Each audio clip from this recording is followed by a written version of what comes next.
परिचय करवाना आपको कि संस्थान क्या करता है, गुरुजी क्या करते हैं।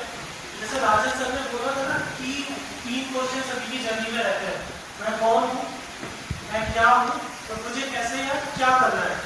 तो वो वहाँ से जर्नी शुरू होती है आचार्य लक्ष्मणी जी की।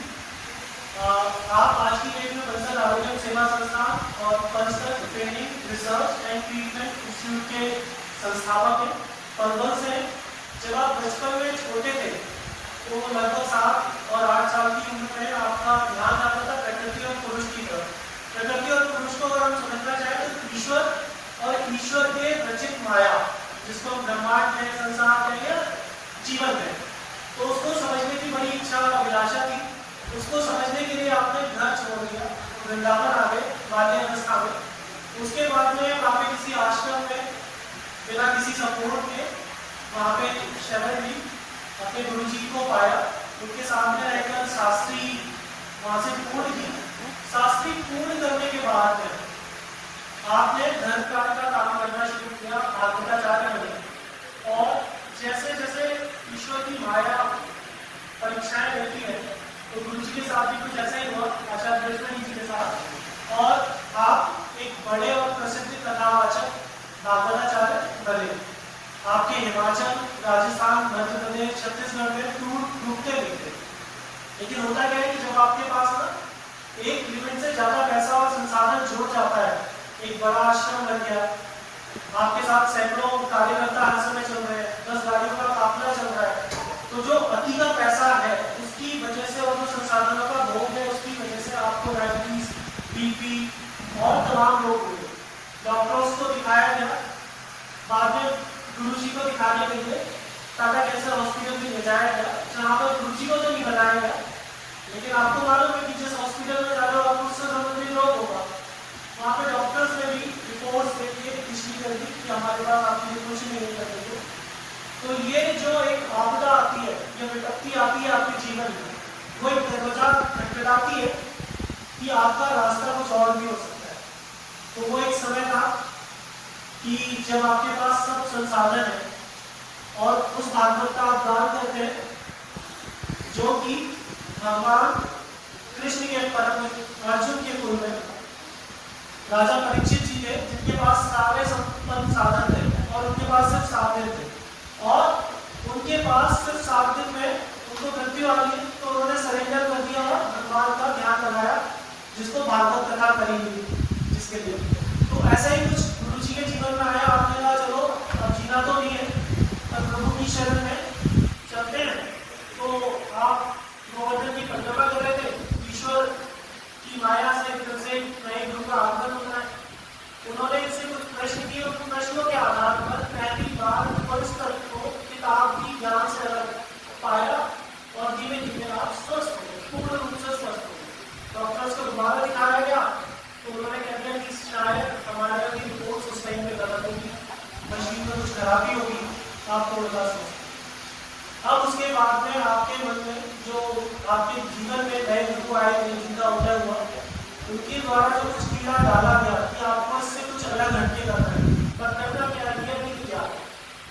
तो आप कानपुर में एक भागवत कथा कर रहे थे, संयोग से हम सबके प्रिय राजीव भाई का वहाँ पे आगमन होता है, राजीव भाई दीक्षित स्वर्गीय, और उन्होंने अनायासी शास्त्री जी से मंच मांगा तीसरे चौथे दिन, और उनकी बातों से प्रभावित हुए आप लोगों को अपना मंच शेयर कर दिया। जब उनकी बातें सुनी तो जो भारतीयता है, जो सनातनता है, जिसके आपको परिश्रम लहराना चाहिए व्यासपीठ से, उसके लिए कुछ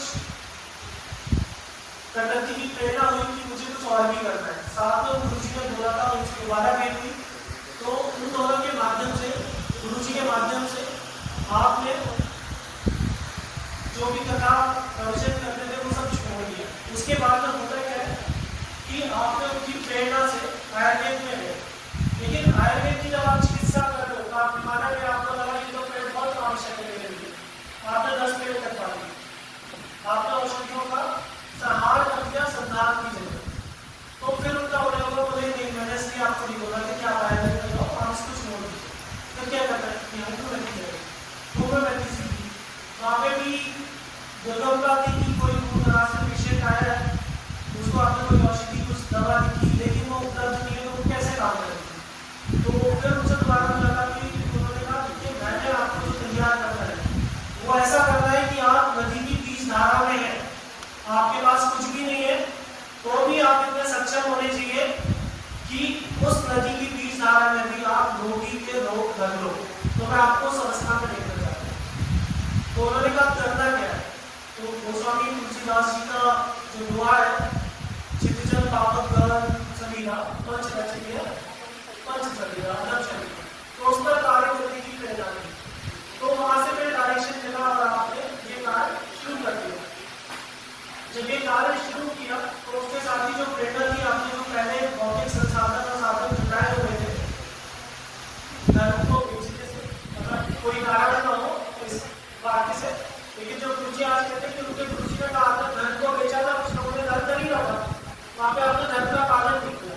तो गुरु जी ने जितना भी वहां से कमाया हुआ था वो सब त्याग किया और नष्ट कर दिया आ गए।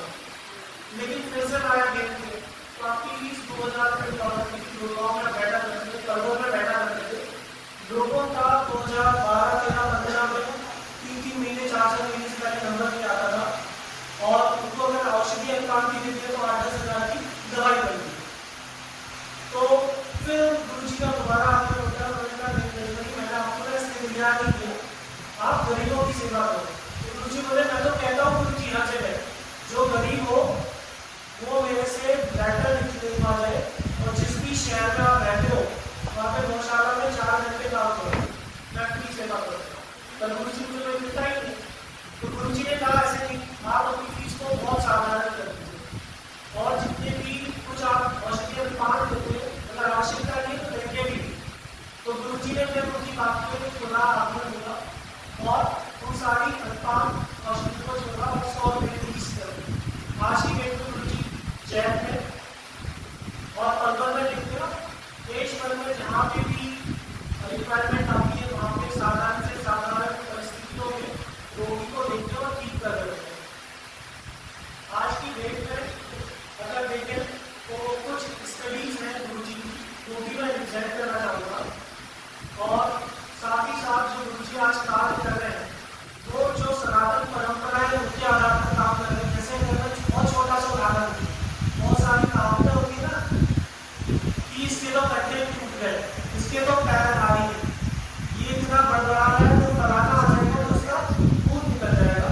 या जो इस टाइप की कहावतें हैं उनको आधारित कर चिकित्सा कर रहे हैं, ये कहने की जो हम जैसे साधारण लोग हैं उनको भी चिकित्सक बना रहे हैं। इसी तरीके से यहाँ पे मैं एक लाइन जोड़ना चाहूँगा, गदर मीन्स है वे ऑफ लाइफ, जो आपके जीने का पैटर्न है। 3 ही चलन, कायर, कूद, कपूर। कायर एक ऑर्डिनरी मैन जो डरता है, कूद मतलब कुत्ता अगर जंगल में शेर है, अगर कुत्ता घूमेगा तो अपनी पगडंडियों में घूमेगा और खुलियों में घूमेगा क्योंकि उसको पता चल जाएगी अपनी जैविक से भाग नहीं जाएगा, तो अपनी लीक पे चलेगा। और डगर छोड़ 3 ही चलन, वे ऑफ लाइफ जो नया खोजते हैं वो कौन खोजते हैं? शायर, सिंह और सकून। शायर मतलब कवि या ईश्वरी कृपा से जो भी मानसिक व्यक्ति है जिसको प्रेरणा मिल रही है कुछ भी लिख सकता है, कुछ भी कह सकता है, वो डगर से अलग हट के चलता है। सिंह शेर राजा है जगह पर आप किसी लीक पे नहीं चलता, अपनी प्रपाटी खुद तय करता है। और सकून जितने भी राष्ट्रवादी और महान लोग होते हैं। अब मैं यहाँ पर जोड़ना चाहूंगा कि जैसे ये वाली आपको स्लाइड में दिख रहा है, तो ये जो चित्तजन पावा गगन समीरा वाला जो आपको लोगो दिख रहा है, यही पूरा का पूरा परिषद का सार है। वो कैसे कार्य करेगा, कब करेगा, वो गुरु जी का कार्य है। मैं इसमें आगे थोड़ा सा बढ़ाना चाहूँगा। जैसे कहते हैं ना कि परस्पर से हम बने, 5 तत्वों से हमारा निर्माण हुआ, 5 तत्वों में विलीन। अगर हम इससे बने हैं और इसी में विलीन हो रहे हैं तो हमारे साथ होने वाली हर परिस्थिति, हमारा काम, धंधा, मानसिक शरीर, शारीरिक स्वास्थ्य, पारिवारिक लाइफ, प्रोफेशनल लाइफ, सब इससे कहीं ना कहीं बनी है। तो भगवान से कहते हैं, शिवोरत है कि ये ब्रह्मांड तत्व से निर्माण होता है और इसी तत्व में विलीन हो जाता है। माता पार्वती को साथ ही साथ बोल रहे हैं विषमता पर्यंती विश्वा रूपाणी विद्वता वाचस्पति वदा तेषाम तंत्रो अद्य धातु में ये हर वेद में आपको मिलेगा, गीता जी में मिलेगा, सब जगह मिलेगा। भगवान अलग अलग चैप्टर में आपको बता रहे हैं। जैसे श्रीमद् भागवत गीता पढ़ेंगे आप तो 7वां 10वां 11वां 15वां पंथ को डेडिकेटेड अध्याय जितने भी धर्मशास्त्र सब जगह आपको मिलेगा। आयुर्वेद का पहला चैप्टर भी यही पुस्तक है। तो अगर मेरे लिए प्रथम सूक्ति है जो कहती है रजोगुण तमोगुण और सतोगुण तीनों गुण और पृथ्वी आकाश जल वायु और तन्मात्रा और अहंकार ये सात ये भी पदार्थ सर्वस्व रूप में ग्रहण करके वाणी के स्वामी ब्रह्म तत्व और पदार्थों की दिव्य शक्ति मुझे दे। ये तो है छोटा सा वैदिक परिचय, लेकिन ये कैसे काम कर रहा है और सभी पद्धतियां अच्छी है और उनसे कैसे मिल रहा है।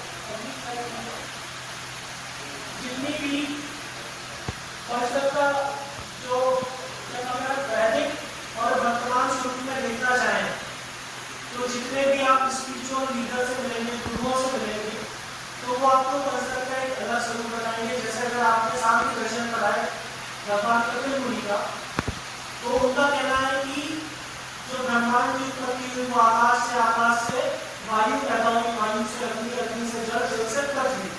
लेकिन जब आप भौतिक स्वरूप में काम करेंगे तो इस कलयुग में देखेंगे तो उसे दिव्यात्माओं को छोड़ दीजिए, वहाँ पे ये इसी सिद्धांत से चिकित्सा होगी। लेकिन हम जैसे जो नॉर्मल आदमी है या पशु पक्षी या पेड़ पौधे भी है उनकी जो चिकित्सा होगी वो यही क्रम होगा जो भगवान तुलसी राशि में कह दिया।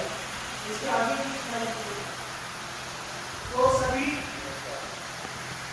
जितनी भी पद्धतियां हैं सभी अच्छी है, कोई भी पद्धति में कोई त्रुटि नहीं है, त्रुटि सिर्फ हमें होती है। हर पद्धति का एक प्रोटोकॉल है, एक नियम है। जैसे कि एडवोकेट डोज एडवोकेट मैनर है, एप्रोप्रिएट मैनर या एप्रोप्रिएट डोज में उसको करना है, चाहे वो योग हो, चाहे वो रोशनी हो, कोई दवा हो या घरेलू नुस्खे। मान लीजिए अगर मुझे योग करना है, मुझे कोई पर्टिकुलर बीमारी है और मैं योग कर रहा हूँ और गलती से मुझे अपांग दोष है और उस योग को करते समय का क्रिया थोड़ी सी भी गड़बड़ कर दूँ, श्वासों का जो क्रम में जो मिल रहे हैं वो बिगाड़ दूँ, तो हो सकता है मुझे अपान के साथ साथ ज्ञान और उदार या प्राण कुछ भी दूषित हो जाए। तो अब जो योग होगा वो मेरा कर्म हो जाएगा, जो जल्दी ठीक नहीं होगा। तो इसीलिए बोला गया कि जितनी भी सात्विक पद्धतियां हैं वो बिना दुख के काम करें। इसी के साथ जैसे प्रबंधन औषधि है, मान लीजिए मुझे किसी ने बोला झींगे का पानी लेना है या मुझे नारियल का पानी पीना है या कुछ भी लेना है, कुछ भी घरेलू से घरेलू चीज जो हमारी किचन में और जो कि वास्तविकता में सबसे बड़ा औषधालय है। लेकिन अगर आवश्यकता के बिना या आवश्यकता से अधिक अगर मैंने लिया, मतलब इनएप्रोप्रिएट मैनर और इनएडिक्वेट मैनर या डोज में लिया, तो वो मुझे बीमार करेगा ही करेगा। इसीलिए आप देखते हैं कि कई बार सभी रोगियों को सभी रोग में जैसा परिणाम नहीं मिलता। इसके साथ ही बस 2-3 स्लाइड और मैं प्रेजेंट करूंगा। वो संस्थान का डेटा है लगभग 50-60 हजार रोगियों का। जैसा कहते हैं पर्टिकुलर रोग से होगा, जैसे हड्डी रोग करते हैं तो कहते हैं कि वात की वजह से सारे रोग हो रहे हैं, दर्द का है। लेकिन जो हमारी स्टडीज कह रही है कि थायराइड है, बीपी है, शुगर है, कैंसर है, कोई भी बीमारी तो पर्टिकुलर किसी भी तर्क या बात के तर्क के आधार पर उनके आधार पर नहीं है, वो सभी में कॉमन है। वो कैसे वो डेटा में डिजाइन करना चाहूँगा। जैसे आप देखते हैं शुगर रोगी है, तो जब हमारा ये डेटा 5,000 रोगियों का था तो ये स्लाइड कुछ और, 10,000 का था तो कुछ और, लेकिन 50,000 का है तो स्लाइड कुछ और है। इसी तरह से बीपी की समस्या है तो वहाँ पे देखेंगे कि लगभग सभी तत्वों से रोग हो सकता है और एक जैसा रोग है, जैसे लक्षण है। तब के रोग है वहाँ पे भी आप देखेंगे आप डाउन हो रहा है, लेकिन लगभग अगर ये डेटा बढ़ता है तो मैं ये नहीं कह सकता कि यही से होगा, हो सकता है ये डेटा चेंज भी होगा। इसी तरीके से गैस की समस्या, इसी के साथ साथ संस्थान से कोई भी व्यक्ति कहीं के भी किसी भी माध्यम से जोड़ सकता है। तो तो आगे स्लाइड मिलेगा टेलीग्राम और व्हाट्सएप पे गुरुजी के माध्यम से कल्चर आरोग्य सेवा संस्थान 200 से ज़्यादा कार्यकर्ताओं की वजह से के सहयोग से सेवा मंत्री के सहयोग से सेवाएं दे रहे हैं, जिसमें से 18 से 20 विषयों में हमारे सेवा मंत्री के सदस्य कार्य कर रहे हैं। ऑलमोस्ट 24/7 ऑनलाइन सपोर्ट में पेशेंट को हेल्प करते हैं बिना किसी भी स्वार्थ या किसी भी फीस के। ये उन्हीं ऑनलाइन सेवा मंडी की सेवा के कुछ कार्य हैं भारत में। जैसे शीत की तो बहुत पुरानी समस्या थी और ये कुछ समय ऑनलाइन चिकित्सा से तंत्र चिकित्सा के माध्यम से इनको आराम है। नेक्स्ट, ये जनवरी से हमारे प्रशिक्षु गुरु जी के उनके द्वारा ये चिकित्सा की गई और उनको कोरोना के टाइम में बुखार था उनके ठीक हुए। इसी तरीके से ये जीभ का कैंसर था और इनको बहुत रैपिडली रिलीफ आना शुरू हो गया। 5 दिन तक ये 80-90% ठीक हो चुके थे और ये पर्सनल एक अद्भुत चिकित्सा पद्धति है। सभी रोगों के कर्म और संस्कार के आधार पर उनको रिस्पॉन्स मिलते हैं, जैसे सर ने बोला था। नेक्स्ट, ये डायबिटीज के रोगी हैं जिनको 450 से ज़्यादा शुगर थी और तीसरे दिन तक ये घर बैठे 160 और 108 के आसपास चल रहे थे। और बस यहीं पे मैं अपना कथन समाप्त करूंगा। गुरु जी को मैं मंच दूंगा कि आप सभी को बत्संत का उदय।